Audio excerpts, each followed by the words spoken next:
Salam, salam sejahtera dan salam kasih di dalam Kristus Yesus sebagai Gembala yang agung. Renungan firman Tuhan di pagi ini terambil dalam Injil Matius, pasal yang ke-25 ayatnya yang ke-13. Mengawali pembacaan firman Tuhan, mari kita berdoa. Damai sejahtera Allah yang melampaui segala akal, itulah yang memelihara hati dan pikiranmu di dalam Kristus Yesus. Amin. Matius 25 ayat yang ke-13.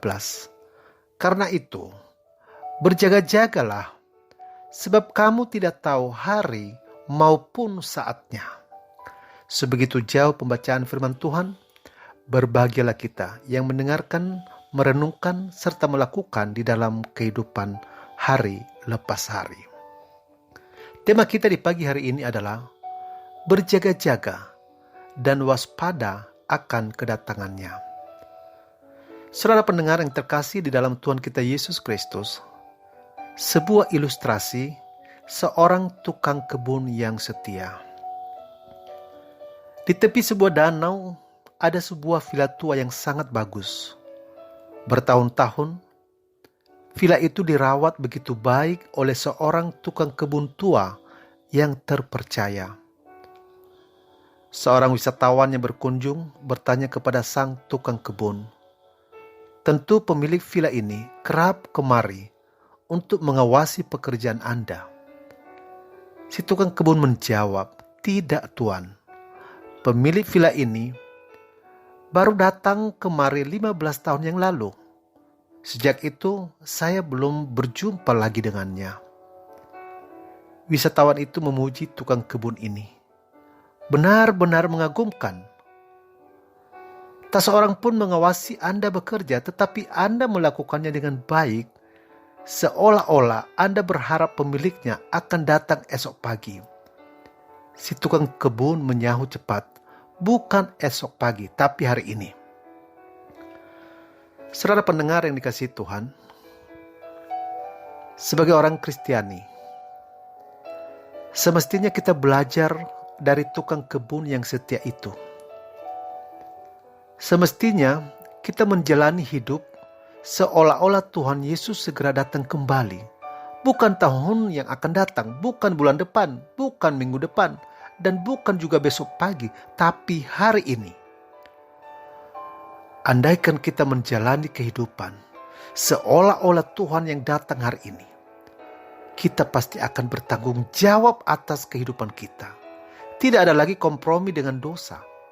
Tidak ada lagi hidup yang suam-suam. Tidak ada lagi waktu terbuang sia-sia. Kita akan menata waktu untuk menghasilkan lebih baik lagi buah bagi kemuliaan Tuhan. Tak seorang pun tahu kapan Tuhan Yesus datang kembali kedua kali. Bisa jadi tahun depan, bulan depan, minggu depan, esok, atau bahkan hari ini. Karena kita tidak tahu kapan dia akan datang, alangkah bijaksana jika kita berjaga-jaga dan menjalani hidup seolah-olah hari ini sang mempelai akan menjemput pasangannya. Oleh sebab itu firman Tuhan mengingatkan kita di pagi ini supaya berhati-hati menjalani kehidupan kita pada akhir zaman ini, agar kita waspada menjalani kehidupan kita di dunia yang fana. Supaya kita berjaga-jaga karena kita tidak tahu kapan datangnya hari Tuhan untuk melakukan penghakiman terhadap orang yang hidup dan orang yang mati. Berjaga-jaga artinya kita harus bersungguh-sungguh mempersiapkan hidup kita. Ada beberapa faktor mengapa orang tidak berjaga-jaga. Yang pertama adalah terlalu percaya diri. Berlebihan rasa percaya diri dapat membuat orang merasa dirinya cukup kuat, sehingga dalam segala hal mengandalkan kekuatannya sendiri. Orang yang demikian sulit sekali menerima nasihat dan teguran orang lain. Alkitab memperingatkan, janganlah bersandar kepada pengertianmu sendiri. Janganlah engkau menganggap dirimu sendiri bijak. dalam Amsal 3 ayat yang kelima dan ayatnya yang ketujuh. Yang kedua, kurangnya pengenalan akan Tuhan dan firman-Nya. Dalam Hosea pasal 4 ayat ke-6 berkata, umatku binasa karena tidak mengenal Allah. Karena engkau yang menolak pengenalan itu, maka aku menolak engkau menjadi imamku. Dan karena engkau melupakan pengajaran Allahmu, maka aku juga akan melupakan anak-anakmu. Seseorang yang tidak memiliki pengenalan yang benar tentang Tuhan akan cenderung mengisi hari-harinya dengan perbuatan-perbuatan yang sia-sia. Ia lupa bahwa setiap tindakan ada konsekuensinya. Saudara pendengar yang dikasihi Tuhan, dalam kehidupan kita sehari-hari, apakah kita mewaspadai kemungkinan adanya hal-hal duniawi yang mulai menguasai kita? Sudahkah kita mendeteksi apakah ada tanda-tanda sikap mengandalkan diri sendiri atau kekerasan hati yang akan menjauhkan iman kita dari Allah? Kita harus menyadari bahwa dunia ini memang penuh dengan godaan. Itu sebabnya kita perlu terus berjaga-jaga dan tidak lengah menjelang kedatangannya kembali. Amin. Tuhan memberkati.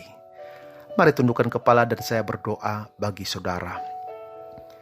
Allah Bapa, di dalam nama Tuhan kami Yesus Kristus, terima kasih firman-Mu yang meneguhkan kami di pagi ini supaya kami berjaga-jaga, berhati-hati, waspada menjalani hidup di dunia fana ini.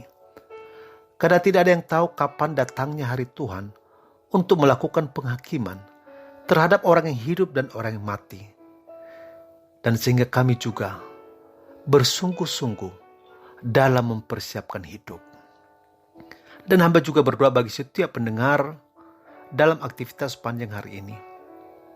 Dijauhkan dari mara bahaya sakit penyakit. Berkati keluarga, pekerjaan dan usaha mereka. Yang sakit disembuhkan. Dan yang lemah dikuatkan.